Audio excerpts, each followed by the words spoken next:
This is Muhammad Arif, and I'll be presenting on Effexor, also known as Venlafaxine. So, Effexor is a selective serotonin and norepinephrine reuptake inhibitor. The medication works by increasing the concentration of the above chemicals in the brain. It's also available in both tablet and capsule, immediate release, and extended release forms. Important considerations before taking these medications are this medication may increase the risk of suicidal behavior. So patients on this medication should be monitored closely. May also cause dose-dependent hypertension. It may cause withdrawals if not tapered gradually. Use in pregnancy is associated with birth defects. Do not breastfeed or discontinue medications since it's distributed through milk. It's also associated with significant weight gain. Some of the common side effects for this medication are constipation, dizziness, somnolence, and extended release tablets may cause a decrease in sexual function and some abnormal dreams.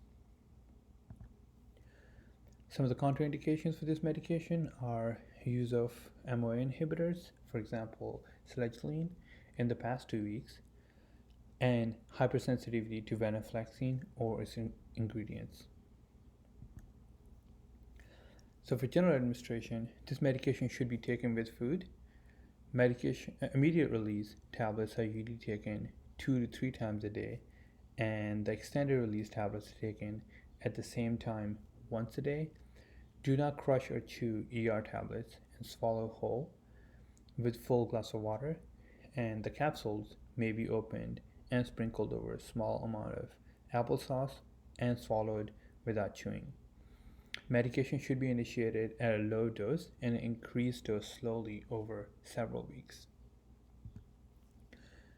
Some of the drug interactions for this medication are, so the medication is primarily metabolized by CYP2D6 to O-desmethyl venlafaxine, and is also a weak inhibitor of the same enzyme.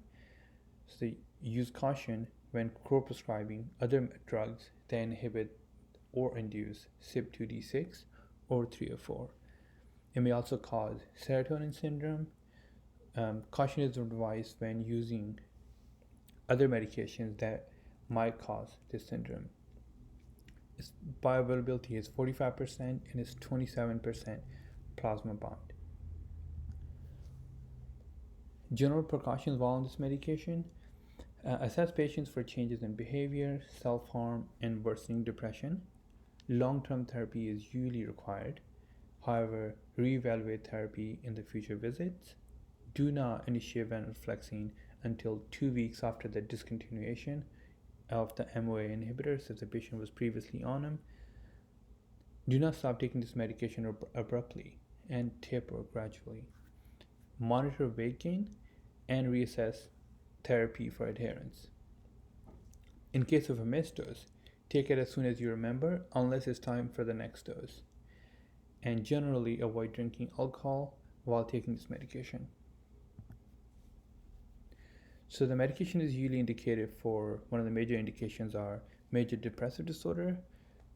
Let's go more into details on what major depressive disorder is. So it's characterized by 5 or more of the following symptoms listed below, lasting for at least 2 or more weeks, with at least one of the symptoms being depression or anhedonia. So some of the symptoms are depressed mood, sleep disturbances, anhedonia, feeling guilt, fatigue, diminished concentration, weight changes, psychomotor changes, and suicidal ideation.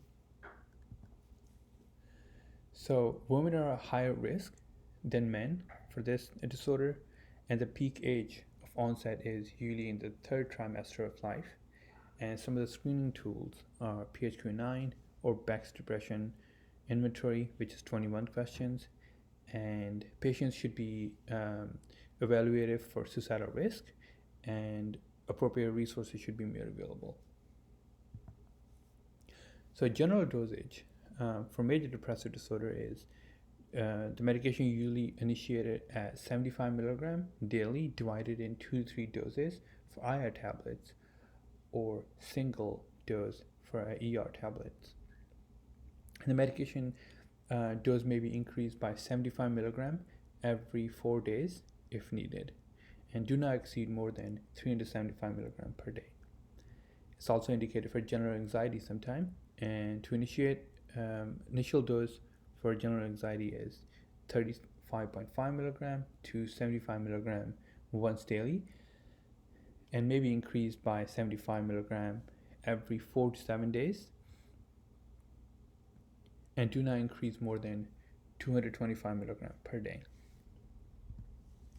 Some of the special populations, so for somebody with hepatic impairment, initial dosing should be reduced by 50% in moderate hepatic impairment, and in patients with cirrhosis of the liver, individualized dosing is recommended, and reduction in dosing up to 50% might be needed. And somebody who has renal impairment, for capsules, when creatine clearance is between 30 to 89, the doses should be decreased by 25 to 50%, and if the creatine clearance decreases to less than 30, decrease in daily dosing by 50% is recommended. And for tablets, when creatine clearance is 10 to 70, decrease in daily dosing by 25 to 50%. And patients undergoing hemodialysis should have their doses for this medication be reduced by 50%, and the medication should be withheld until the procedure is completed. And these are my references. Thank you very much.